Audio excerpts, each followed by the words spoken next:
হাসিনা ক্ষমতায় থাকাকালীন তার সরকারের বিতর্কিত কর্মকাণ্ডের কারণে দেশের স্বার্থে সঠিক সত্য কথা বলা কত মানুষের অস্তিত্ব বিলীন হয়েছে তার কোনো হিসাব করা কঠিন। তার পক্ষে কাজ করা সুবিধাভোগীদের জীবনের গল্প জানতে গেলে দেখা যায় এক একজন এক এক পাপের রাজ্যের গডফাদার।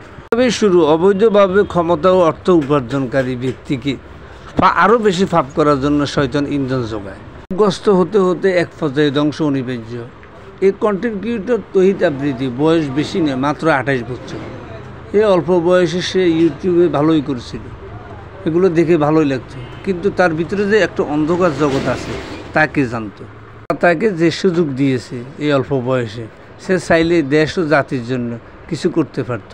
আর এই বয়সে নারীদেরকে নিয়ে বিভিন্ন ছলনার কৌশলে পাপের রাজ্যে বিচরণ করা শুরু করেছে।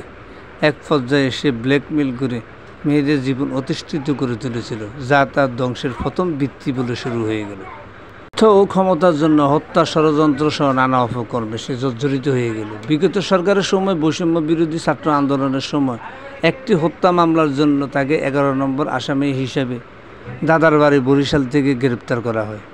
কর্মকাণ্ডে তদন্ত করতে গিয়ে নতুন নতুন অপরাধের তথ্য বেরিয়ে আসা শুরু হয়েছে। অতিরিক্ত পাপ মানুষের জীবনকে এক অনিশ্চিত জীবনের দিকে ঠেলে দেয়।